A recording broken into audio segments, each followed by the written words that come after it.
of the most requested items and meals that I make for most of our parties and events is barbecue ribs or barbecue. When we used to host the Renegade Pigs September 11th Memorial, the #1 item that people loved were the ribs. I learned how to make barbecue sauce in 1970, maybe, when I took home ec class in Lyndhurst High School with Miss Yanatelli. She was great, and it was a lot of fun. So I took that recipe, and my mom and I, over the years, adapted it, and I changed it a little more, and this is our final result. I'm starting with 44 ounces of ketchup. Heinz, not the crappy generic brand. Oh, no, no, no, no, no. You will notice that almost everything I use is name brand.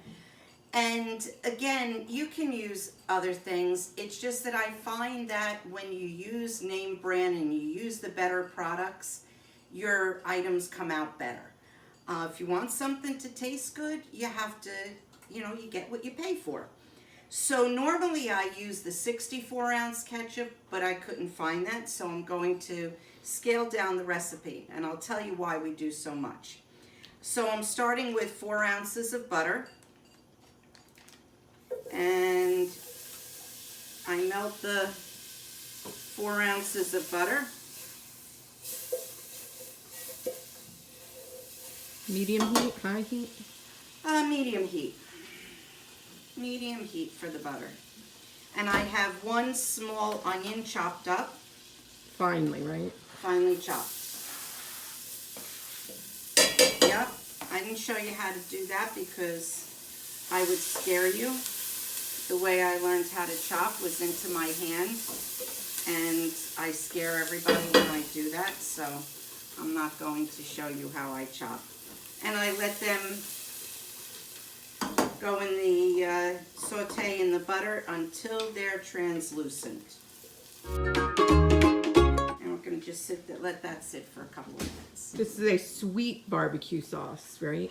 I would define it as a sweet barbecue. It is a sweet barbecue sauce, but it's sweet, and then it's got that little tang at the end. You need that little zip at the end. Yeah. Because if you don't have that, it's not my recipe. It's not right. All right, so once you've allowed the onions to get cooked, and they smell delicious. I love the smell of onions cooking. I'm going to start with 1 cup of brown sugar, and I'm going to make a paste.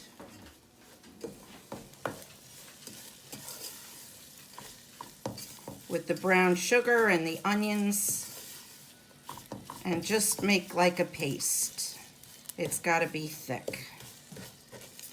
And this is why I have trouble, Michelle, measuring, because I go by appearance and not measurements. Yeah, well then you can't make cooking videos. I don't know what to tell you. You just have to see it and feel Are you it. saying that's wrong? No, that's okay. Well then it's fine. 1 cup.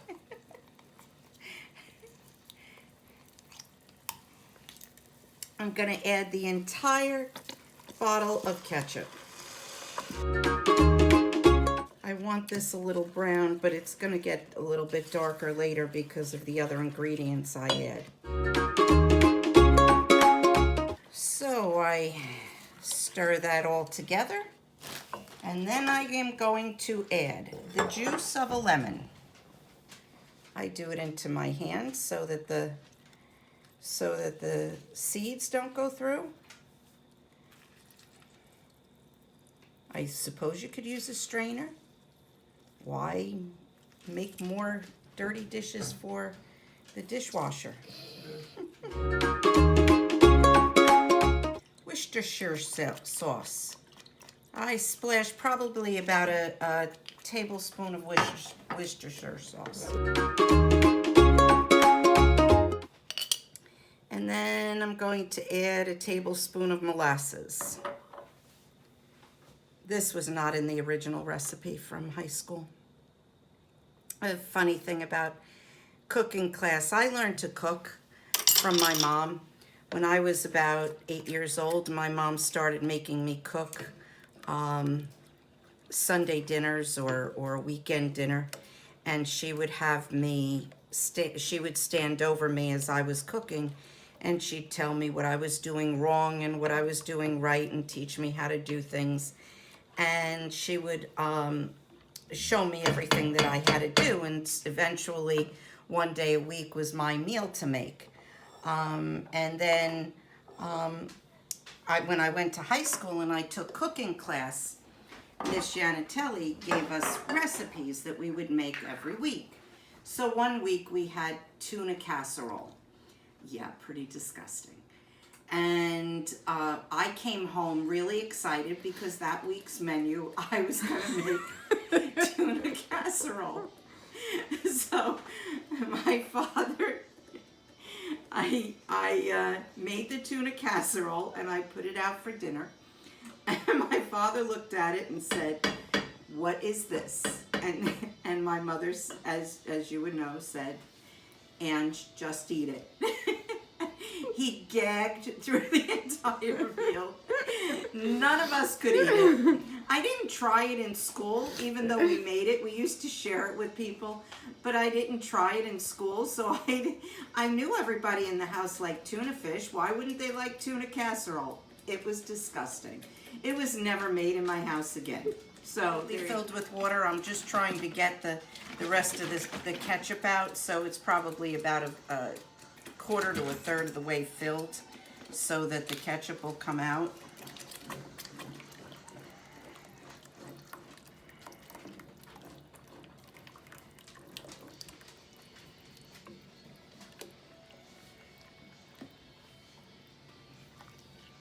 And I always say, use your nose. If it smells the way you want it to taste, it's right. I am going to tell you that that does not smell right yet. Nope, not right yet. But what I usually do is I add something a little bit sweet to it also. I add either orange marmalade or apricot marmalade, a citrusy fruit, but I'm gonna use a little SaucySusan in this. So I'm going to take a spoon and add a tablespoon of SaucySusan. Now, do you always do this, or did you only do this because it didn't taste right? No, I always add some sort of marmalade or something. That's the basic ingredients. Now, what you can do is you can use this. I let it simmer for a little while, cook down, because the flavors all cook together and it makes a very nice sauce. And it's very thick when it's cooked. I have the pork in the oven now. I cook pork for low and slow. Usually about 4 to 6 hours, depending on the size of the pork. With ribs, if they're defrosted or you get them fresh, I cook ribs for about 4 hours, 4 to 6 hours, depending on the thickness of the ribs. You can use this on chicken, and you can use it on beef. What you can also make with this are sloppy joes. What I'll do is add a tablespoon or 2 of mustard and mix the mustard in. Now, when I do my pork or my chicken or my beef, ribs, or right now I have a shoulder in there because I'm going to make pulled pork, I season or rub the meat before. So I will put garlic on my pork, I'll put garlic on my ribs, and I'll put garlic on the chicken. Then when I'm cooking the meat for the sloppy joe, I'll put salt, pepper, and garlic in that so that I can just add this and the mustard in here and make that the sloppy joe. This freezes really well. So that's why I usually make a very large quantity of it, because I freeze it, and you can just scoop it out with a spoon. It never hardens. It stays not soft, but easy enough that you can get it out with a spoon. and then you can scoop it out and you can put it on a sandwich or whatever you want to do. So that's how I make my barbecue sauce.